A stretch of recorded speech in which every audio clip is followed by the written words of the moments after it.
ఇంకొక అంశం ఏంటంటే ఇక్కడ ప్రధానంగా కూడా మీరు అందరూ కూడా ఆలోచించాల్సిన విషయం ఏంటంటే తెలంగాణ ప్రాంత ప్రజలందరూ కూడా నేను చెప్పే అంశం ఏంటంటే ఇది పెద్ది సుదర్శన్ రెడ్డికి సంబంధించి కేసీఆర్ గారితో తెలంగాణ ఉద్యమంలో తాను నడిచిన ఘట్టాలకు సంబంధించి ఒక చిన్న వీడియో క్లిప్ అండి. ఇది అందరూ కూడా చూడాలి. ఎందుకంటే ఆనాడు ప్రత్యేక తెలంగాణ రాష్ట్రం కోసం కేసీఆర్ సారథ్యంలో నడిచి పూర్తి స్థాయిలో ఒక్కటే నమ్ముకున్నాడు, ఒకటే సిద్ధాంతం, ఒకే వ్యక్తి కేసీఆర్కు సంబంధించి నమ్ముకున్నాడు.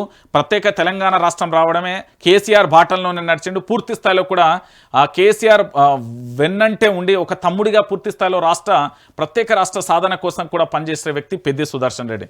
పెద్ది సుదర్శన్ రెడ్డికి సంబంధించి పూర్తి స్థాయిలో ఒకసారి ఇది నర్సంపేట నియోజకవర్గానికి సంబంధించి ఒకసారి చూడు.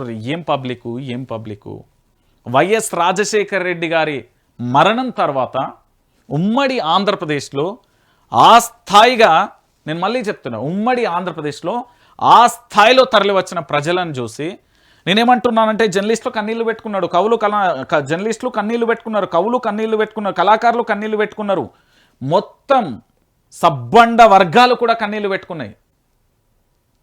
ఇక పెద్ది లేడు అనే అంశాన్ని జీర్ణించుకోవడానికి కూడా చాలా కష్టతరంగా కూడా మారిపోయిన పరిస్థితి కనబడుతుంది. బీఆర్ఎస్ పార్టీకి సంబంధించిన వర్కింగ్ ప్రెసిడెంట్ కానీ, బీఆర్ఎస్ పార్టీకి సంబంధించిన అసెంబ్లీకి సంబంధించిన డిప్యూటీ ఫ్లోర్ లీడర్ హరీష్ రావుకు సంబంధించి కానీ, జగదీష్ రెడ్డికి సంబంధించి కానీ, సబితా ఇంద్రారెడ్డికి సంబంధించి కానీ, మెదక్కి సంబంధించి ఏది పద్మ గారు కానీ, లేకపోతే అందరూ కూడా ప్రతి ఒక్కరు కూడా ఇక్కడికి వచ్చేసారు.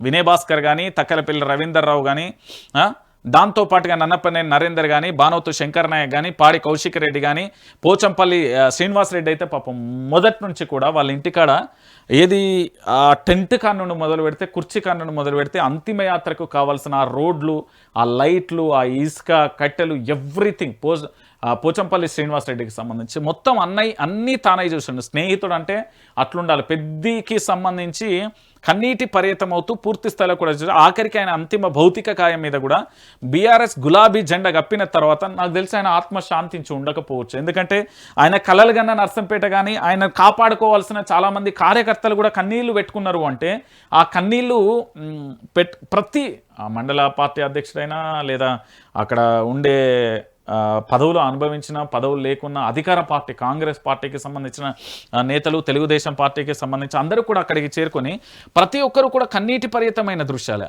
అంతకుమించి మీరు ఎక్కడైనా చూడరు, మొత్తం నర్సంపేటలో కనబడ్డ దృశ్యాలు ఇవన్నీ.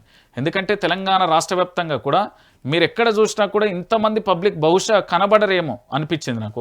ఒక చెప్పాలంటే పల్లా రాజేశ్వర రెడ్డి కానీ చాలామంది వచ్చారు. మ్యాక్సిమం ఏది అంటే బీఆర్ఎస్ పార్టీకి సంబంధించిన అందరు నేతలు కూడా కదిలి వచ్చిన దృశ్యాలు ఇదంతా. చూడుర్రి ఏం పబ్లిక్ ఈ రోత పేపర్లకు రాయడానికి కానీ మనసు అయితే రాలే. ఇంతమంది చూడు, ఇసుకెత్తే రాలుతుందా? మేడారం జాతరలో ఎంతమంది పోటెత్తిలో అంతకు డబల్ పోటెత్తిలు ఇడికి. చూడు, వైఎస్ రాజశేఖర రెడ్డి అంతిమ యాత్ర తర్వాత నేను చూస్తున్న తొలి వ్యక్తి. మళ్ళీ ఆనాడు వైఎస్ రాజశేఖర రెడ్డి అంతిమ యాత్రను చూసిన ఇంతమంది పబ్లిక్, తర్వాత పెద్ది సుదర్శన్ రెడ్డి.